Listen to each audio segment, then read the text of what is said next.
I'm starting to have my doubts. Oh my goodness. So when it comes to Dr. Umar, I'm starting to slowly rescind my favorability of what he's doing. When it comes to his messaging, some of his messages I 100% wholeheartedly agree, and others not so much. Now, when it comes to his actions of the school, we'll start off with that. And then we'll actually get into why I made the video, and it had to deal with the Twitter video that I saw online in which he said something that was just egregiously wrong. When it comes to the school, I'm all for the school. I think in essence, the spirit of the school is a great thing. It is definitely what black people need, and it's something that Dr. Umar talks about when it comes to education. We need a healthcare, we need a hospital, we need grocery, we need a community that has been devastated by systemic racism and policies aimed at dismantling us as a people. Having said that, the issue I have with Dr. Umar when it comes to the school is that it seems that he's talking out of both sides of his mouth. And I can't stand that. One reason that I had a coming to when it came to Republicans was due to hypocrisy. Was people talking out of both sides of their mouth. I can't stand that. And I understand integrity doesn't pay, but I just can't be around that. I can't be around people like that. But when it comes to Dr. Umar, his stance on reparations is in complete contrast with his action of building a school. Mind you, the reason why Dr. Umar is for reparations but doesn't think it should happen right now is because he believes that black people as a group, as a whole, are in disarray. We lack the ability to organize. Everything that we talk about reparations will be able to do for black people, he feels that can be done without reparations. I honestly don't think black people would be financially responsible enough to use that money. I think we just gonna get that money right back. That's gonna be cause and change. We are, cause and change, which is another issue that I have with our approach to reparations. People are self-selecting themselves. You know why? Because we are disorganized. So before there's any reparations conversation, before there's any distribution of reparations, we have to first organize and elect the people we want to represent us. That's why Black America always gets exploited. Because we are disorganized, anybody can claim to be the leader. He's out of line. But he's right. I don't disagree with him. Let me be clear. I don't disagree with that stance, that position. But the issue that I have is that if that's what you believe when it comes to reparations, then how on earth do you think your school is going to survive? Because that doesn't make any sense to me. Your school, which he admits that he couldn't even fund with black people's money. At the end of the day, he had to get as far as white assistance, which he was, didn't want. All right. He had an aversion to that. He had to get white assistants to help him actually bring his school to working condition. So if you believe the community is in such disarray and so fragmented that we can't even do something and help you and assist you with a school that's going to benefit us, how do you think it's going to work? How do you think the school, because the issue is not even the school, the issue is the upkeeping of the school. What it has to deal with is not necessarily the one-time purchase of the school or a product or anything else. It has to deal with the upkeep of that school, the maintenance of that school. In addition to that, you couple that with the fact that it's not going to be accredited, you have to then convince me that there is an ample amount of parents out there that are willing to have their kids be guinea pigs. Because that's what he's asking of the community. He's asking, hey, we need to work outside of the system they put in place for us. And the way to do that is to not go through the accreditation process, because then we're right back where we started, where they say, hey, you can have that, you can't have that, that violates this. So he's looking to bypass all of that and do his own thing. However, how are you going to be competitive when it comes to pricing? If you know, as far as a group of people that didn't have the resources enough to help you fund this school, how on earth are they going to be able to take a hit when it comes to tuition? I don't see how this exists. It seems to be a contradiction to me. We lack the community and organization to have reparations, but we don't lack the community and organization to have a school and to fund that school, especially when we're not getting any type of accreditation from that school. Doesn't make any sense to me. And there's a video, I'm sure it's a clip from a longer video, but there's a video where he's talking about black people are the only group of people who vote out of fear. Black people in America never get anything when they vote. So how do they motivate us to vote if we never get nothing when we do? Fear. Black people are the only constituency in this country who vote out of fear. Now, when it comes to Dr. Umar and a lot of these individuals who speak for a living, one thing I can't help but notice is that they usually have little spiels, right? They usually have little speeches that they've memorized. It's kind of like a comedian who memorizes, his jokes, right? And he knows the timing of saying this and saying that. He knows the audience and what they're going to respond to. That's what it's starting to feel like, because that is blatantly false. Black people are especially not the only group of people who vote out of fear. Like, I don't know if Dr. Umar has been, so concerned with traveling around the world and giving his speeches as opposed to actually putting his finger on the pulse of politics currently or ever. When it comes to as far as voting out of fear, white people are currently doing that. And they have been doing that for quite some time as a group. Whether it's, hey, they're, we got to stop homophobia, right? With the white liberal. Whether it's, hey, we have to stop immigration with the white conservative. Hence why we even had Trump when it came to build a wall. That's fear. A fear of browning the country. A fear of the little Timmy syndrome, where they believe that their kids are going to be assaulted, in schools just because of them being white.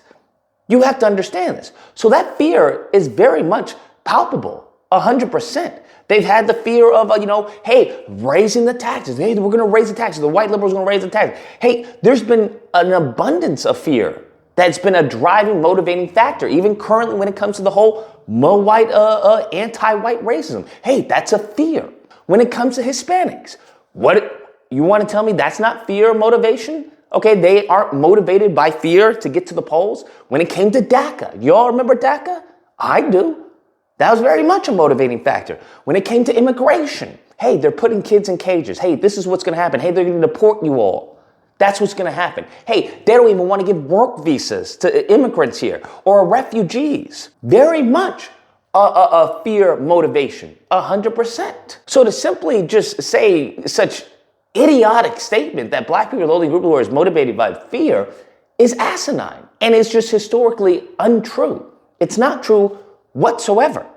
Then he goes on to say that, hey, why are we going to the polls? They're not going to change, mass incarceration. They're not going to stop that. They're not going to stop police brutality. They're not going to stop poor education. In other words, I'm not voting to stop police brutality because they're not going to stop it. I'm not voting to change mass incarceration. They're not going to change it. I'm not voting to fix the schools. They're never going to fix them. So what you voting for? And here's the thing. This is the other issue I have. And it's starting to seem, the more I hear him speak, the more politically ignorant he seems to be. Unfortunately, right? Because it seems like it's tantamount to people who know a bunch of theory, but they've never actually enacted it, right? You have a theory of how a bill gets passed. Well, you put out this piece of paper, you send it to Congress, and Congress votes on it. But in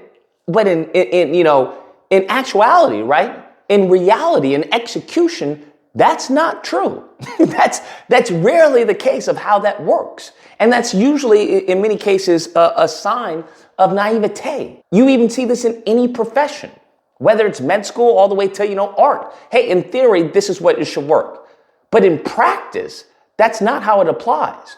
So when it comes to, hey, they're not going to stop police brutality, listen, the difference between, and he goes on further to say, well, Asians and whites, they go to the poll expecting something of it. Now, when the Jews go to the polls, when the Latinos go to the polls, when the Arabs, the East Indians, the Anglo-Saxons go to the polls, they're going for concessions. I'm getting something out of this vote. I'm getting something that we already agreed upon before Election Day. That has nothing to do with Democrats. Let me just say this. This has nothing to do with Democrats. This has to do with black people as a whole. That's what this has to deal with. The issue is not as far as Democrats or Republicans. The issue is black people as a political group. Because I'm afraid of what Trump might do. You see that?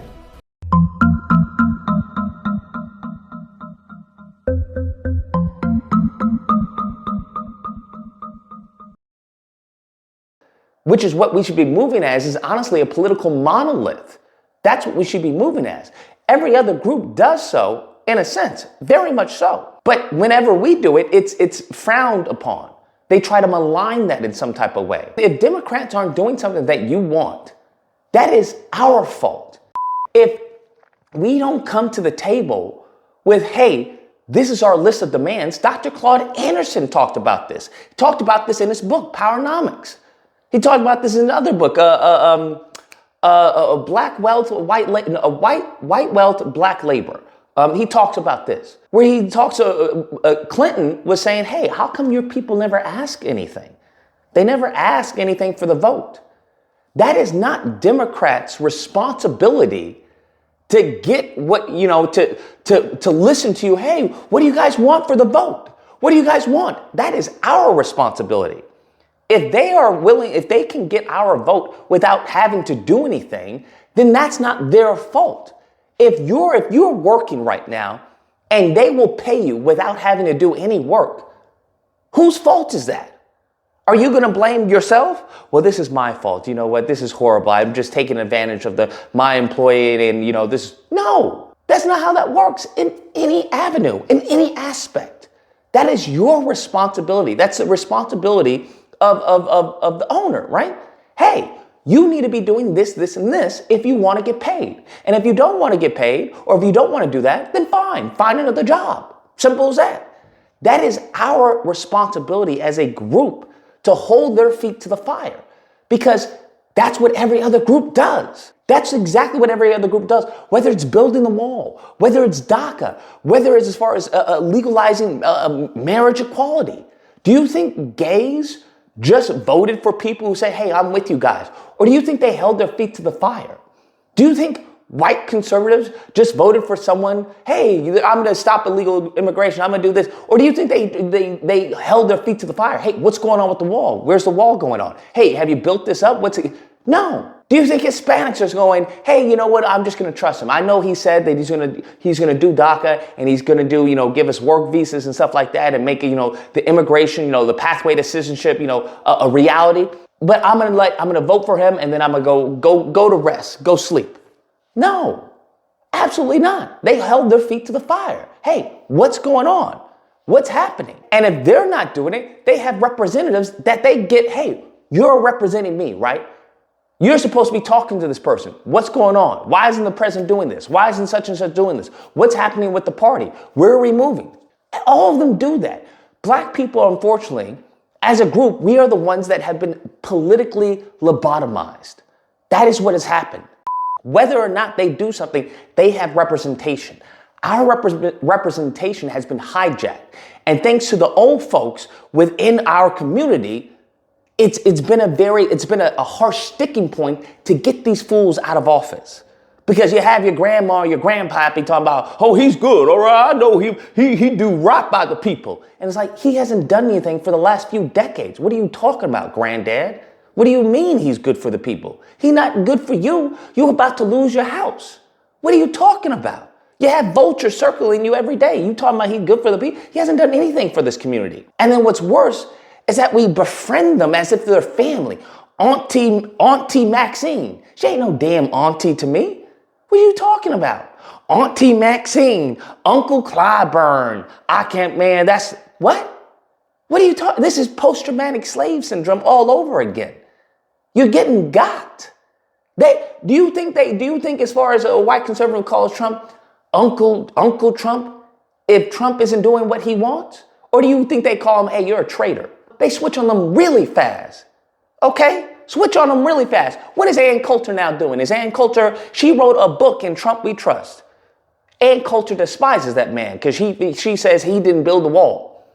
There is no, oh, I know Uncle Trump is doing the best he can. That doesn't fly for anyone else but us. And I would argue that stems from a post-traumatic slave syndrome. You have to understand, you have to demand things and you have to repeat it. Even for those of you who are parents, don't you have to tell your child certain things over and over and over and over again? You have to remind them, hey, don't do that. Hey, don't do that. Hey, don't do it until it sticks. Once it sticks, then you stop repeating yourself. But until it sticks, you have to let them know. That's the same thing that we have to do as a group. Instead, they have tried to focus our attention everywhere else except where it matters. You worried about what's going on with Chris Brown. You worried about what's going on with Keke Palmer. You worried about what's going on with, Usher. You worried about what's going on with everything except what matters. And don't get me wrong. I'm not saying it's bad to have a relief, right? To have some entertainment. But if you know more about Chris Brown and Usher and Keke Palmer's situation than you do as far as what's happening locally and the people who are representing you in government, then we have a problem, pimpin'. We have a problem, boo-boo. If you see how quick, as far as the talk about reparations went out the window, people were having little events and rallies and stuff like that, and all of a sudden, that's gone. That's gone. What happened to that? What happened to that? You can't be so fickle and so ADHD when it comes to your attention, especially in the political arena. That's not how that works. Anyways, guys, that's the video. Let me know what you guys think. Whether or not you believe, Lucas, take it easy on Dr. Umar. Dr. Umar means, well, he's doing what he says he's going to do. Just wait and see. Or if you don't believe, I don't believe it.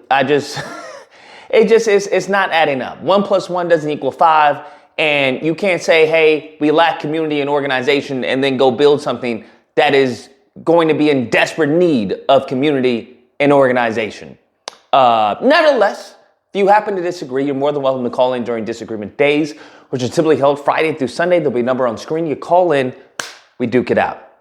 Hope you guys enjoyed the video. If you did, please feel free to like, share, comment. Let me know what you guys think of it. Do I have this right or do I have this wrong? Is there something I'm missing? What's the nuance of this? And subscribe. And that fun stuff. Till next time, guys, be amazing. You have to understand, you have to demand things and you have to repeat it.